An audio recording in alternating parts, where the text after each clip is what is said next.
Braxton, do you think you were gone? Do you think you had it on that return? Yeah, they did an incredible job, up front, and it really did. It parted. It split right down the middle. And my job was to hit it, and I did.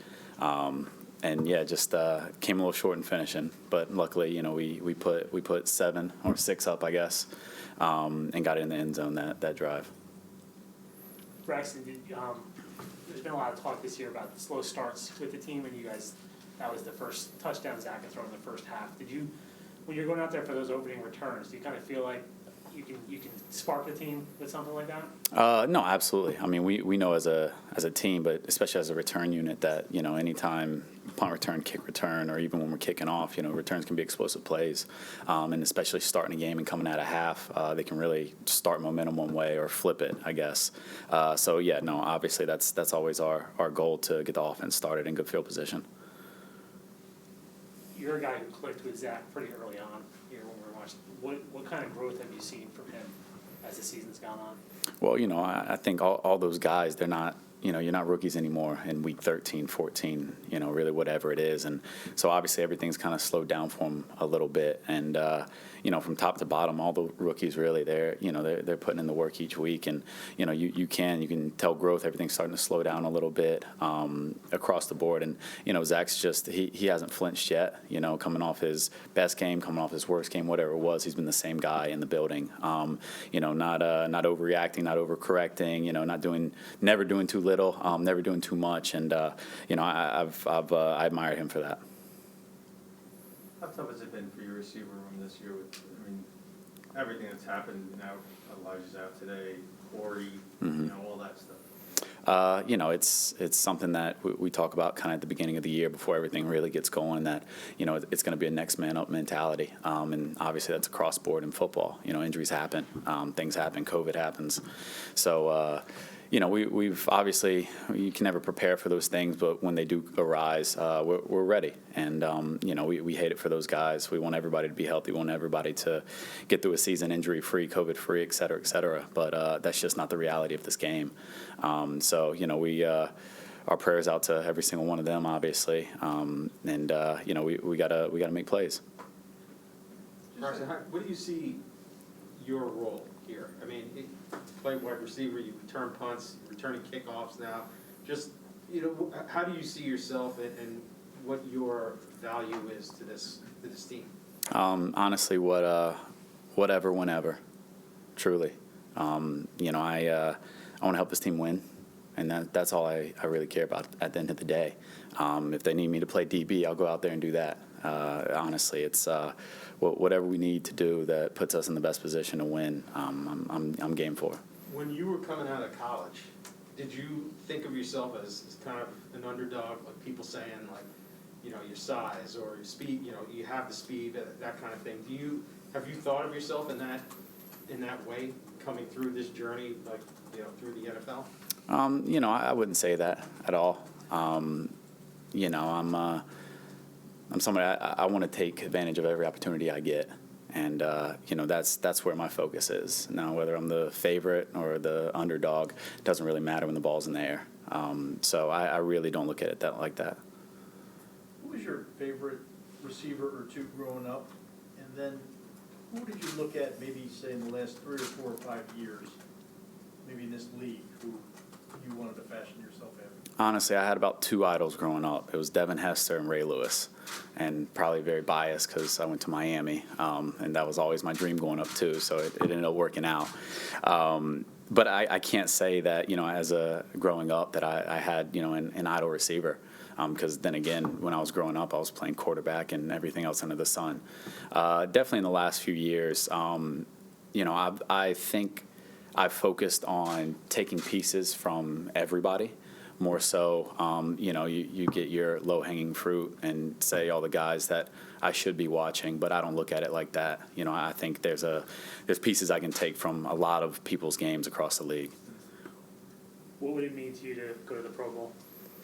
It's obviously it's one of the greatest honors, really, individually. I think more so it leads to the fact that I did it, or whoever gets to the Pro Bowl did it over the entire season or the majority of the season, and did it in a way that obviously helped their team. And I think that's the part I take pride in.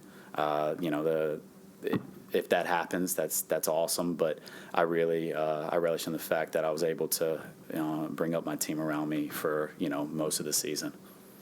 You've improved pretty consistently with the average yards on your kickoff returns throughout your career. Just what are you doing better now than maybe you were doing 2 years ago, and how much learning have you done since Yeah, no, 2009? absolutely. I mean, if you look back even, in college, I didn't really return kicks that often. I was back there in certain situations, and, I loved doing it, but never consistently did it throughout an entire season. And it was the same thing so far here, really, in my career up until this year. So I think that's reps, learning experience. And again, my team is doing an incredible job, as we saw last week, just, doing their job and letting me do the rest. And, it parted. I mean, we could have drove a truck through that one last week. What's the biggest difference between returning punts and kicks, and what do you have to do well as a kickoff return that maybe wouldn't work returning punts? I mean, it's a different world. It really is. Kickoff returns, you have time. You catch the ball, and it's 2-3+ seconds before you really have somebody there. Punt returns, it could be that instant. The ball's flight is completely different. There's different ways to read the kickers. I mean, it's a world's difference. Obviously, it's in the return game, but that's why a lot of across the league you don't see people doing both very often because it's a different ball game. Which one do you like better? I've grown to like kick return a lot, but I think punt return I'll always have an infatuation for. Really? Yeah, it's just I don't think there's anything like it. It's gonna be a little crazy, don't you, to be a punter? Absolutely. That's why. That's You're a why. little bit crazy. Obviously so. You're also really smart. I mean, when we look at your background, you were the valedictorian, Mm-hmm. Miami Business School. Yeah. What was that like, balancing all that with football and trying to keep your grades up, and what was that whole experience for you? Yeah, I mean, honestly, in that sense, and I say it before I preface it every time before this talk with, I'm not the smartest man in any room I walk in. I'm really not. But at the end of the day, I have a competitive edge, and I have a switch that just doesn't go off. So when I sat in those classes, it was either, it was you or me. You get the same test I got. You got the same quiz I got, you got the same project, whatever, and I was going to make sure that when I turned mine in, I was going to beat you. And then, that carried on, and then junior year it was kind of like, oh, wow, I might actually have a shot at this. I got, a 1B, junior year, second semester. What class? No, I don't want to talk about it. It stung. It hurt. Now you gotta tell us. Yeah. It hurt. It was in I'm not going to say the teacher's name either. It was in a finance class, it bothered me for a while, and luckily I was able to still get that accolade at the end of those 4 years. But that's all it was. It was that competitive edge just never turned off, and then once I smelled it, once I got too close, I became obsessed with it, but a little bit. You were a double major too. Mm-hmm. Finance and entrepreneurship. So which did you do them both at the same time? Or? I went in as an entrepreneurship major, knowing that I was probably going to add something along the way. And actually, fun story, it was freshman year after first semester, and we were in our team meeting, and the coaches call up everybody that got X amount GPA, so 3 to 3.3, 3.3 to 3.5, 7, whatever. And I had a 4.0 that first semester, and I had a fellow wide receiver who I guess didn't take well to me beating him in grades or something. So we walk out, and he was actually a finance major, and he goes, yeah, try getting a 4.0 in upper level finance classes. So he said that, and then that next week I said, you know what? And I added finance as a major, and that's how I got into finance. True story. That's how I got into finance. I guess you haven't left any tickets at roll call for that finance teacher then? No, I have not. I've thought about writing a few emails too. But Do you watch film more, or do you watch Shark Tank more? I love Shark Tank, honestly, but I watch film more. That's a loaded question. Did you take the Wonderlic? Coach, I watch film. Promise. Did you take the Wonderlic? I did at the combine. I have no idea. I don't know if they released those or not, but I know I never saw that. But again, not the smartest man in the room. Is this something you're gonna do outside of like entrepreneurship when you're? Yeah, I'm sure, Go. you know, in off season, there's a little bit more time for that. But, you know, obviously in season this has been my dream. You know, I didn't dream of going to school. I didn't dream of majoring in finance. I didn't dream of being a valedictorian. I didn't dream of any of that. You know, I dreamed of this.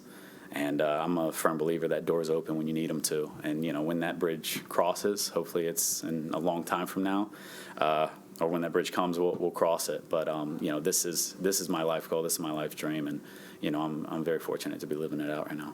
That competitive edge or whatever you talked about, how much has that helped you as a pro? I mean, it seems like you're over that B, but how much, Does it? How much, I don't, yeah, me either. I'm sorry. Like, how does it help you as a pro? Like when people are doubting your spot on the roster? Yeah, you know, I've been there before, you know, at the end of the day. And again, you look back, Miami days, I've been there before. You know, I've been just the punt returner before, you know, getting, you know, limited reps on offense. You know, I've been there before. And so, you know, nothing really, I guess, at this phase in my career can surprise me because there's a lot of situations that I've been through and came out the other side of. And so again, you know, when it comes to today, that's why, you know, my focus is helping this team, you know, whatever, whenever, truly, because you know, the only thing that matters in this league is winning, and you know, if you don't do that, then you know, nothing else really does matter. When you were saying before, I asked you who you looked up to, and you said, well, you know, forget about the low-hanging fruit, like Edelman, Welker. Yeah, and absolutely, and I do, and I have an extreme appreciation for him. Obviously, I was with Edelman earlier, you know, my rookie year, but yeah, you know, all of those guys across the board, watch them all. But again, you know, and people used to ask me that, and you know, I'd say Julio Jones, and obviously they've been taken back because we are absolutely nothing alike for obvious reasons. And but there are things that, you know, him, Antonio Brown, obviously, you know, Tyler Lockett is another guy that I highly respect, and you know, I can go across the board. But that's what I try to do. I think there's parts of everybody that you can learn from, you know, in a general sense, in a life sense, and also in a football sense. And just one question on the punt returns. There has not been one punt return touchdown this year. Yeah, I'm aware. First time in history that it's gone this long. Yeah. Yeah, any reason why? I have no idea. I'm looking to change that this week, though. I'll do my best. No, you know, I think, you know, football evolves, obviously, you know, year in and year out, and then, you know, we don't really notice it till it's 10 years down the road and we take a step back. But, you know, and I think across the board, you know, your punters are getting better, you know, your cover guys are getting better.